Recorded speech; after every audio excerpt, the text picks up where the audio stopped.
I'm Dr. Jeff Borenstein, the editor of Psychiatric News, and I'm here with Dr. Paul Summergrad, the incoming president-elect of the APA. Paul, welcome. Thank you so much, Jeff. It's a pleasure to be here with you. So, over the next 2 years as president-elect and as president, tell us about your vision for what you'd like to see accomplished.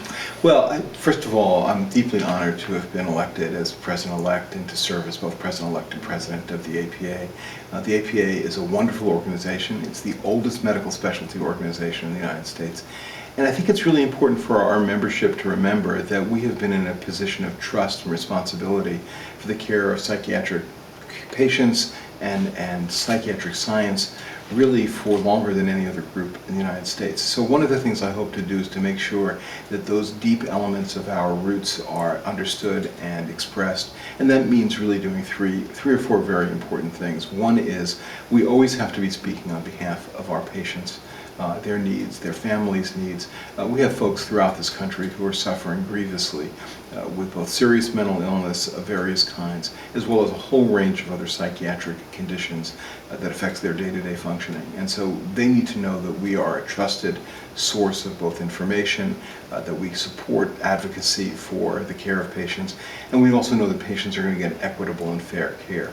Secondly, we need to make sure that as we do that, that we're also taking care of our membership, both at the federal level, the state level, in our dues structure, and in the value that people get for their membership, so that they know that we're as responsive as we possibly can so that they can do the great work that they're doing throughout the country.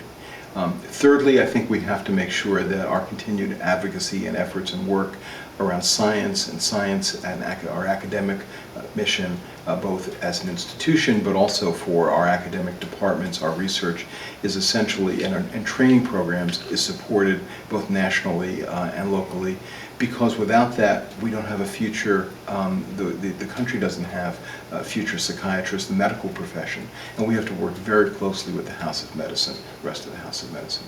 And then lastly, I think we have to work around issues of stigma and discrimination, which still really afflict our patients and their families, and also affect the way in which we can practice as physicians. We are physicians who are the experts in mental health care and psychiatric care. We're the only ones within the House of Medicine who have this training, and it's essential that we be able to both provide that care in a way that's fair for our patients and equitable for our patients, but also for our membership. And part of that also means managing through this very, very complex period of healthcare reform, and that's certainly going to be a major priority during the next several years.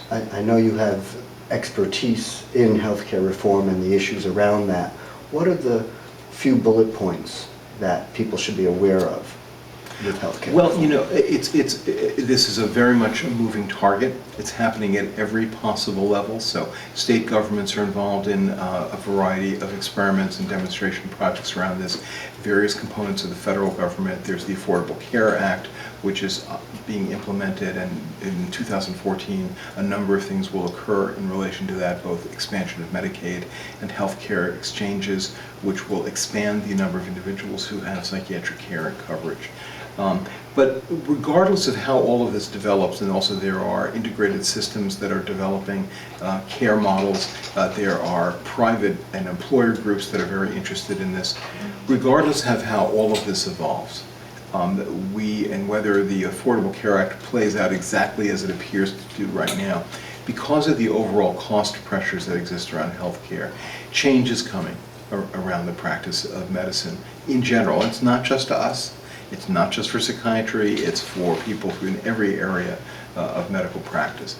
And so we need to figure out ways that we can both help to shape that discussion, make sure that psychiatry is not left out, and also that our members can adapt to and practice for those portions of their practice that will change. Now, there are going to be lots of things about psychiatric practice that don't change and shouldn't change. I don't think individual care by psychiatric physicians is going to go away. I don't think psychotherapy is going to go away. I don't think individual psychopharmacologic practice or consult practice is going to go away. But I think what will be added in is an increased focus on what people call the triple aim, which is really improving population health, achieving better cost of care that we as physicians need to manage. This is not managed care coming in and managing this. This is really us figuring out how to take better care of our entire population of patients and how do we improve the quality of that care. And again, going back to my first point about us being the oldest medical specialty organization in the United States, we have a fiduciary obligation towards our patients and towards the entire American populace to make sure that we're helping the medical care system in general provide the best possible care for people. Well, it's a time of both challenges and opportunity, and I want to thank you for joining us today and wish you the very best in all of the work that you're going to be doing over the next period of time. Well, thank you very much. I'm honored to work on behalf of our membership. Thank you.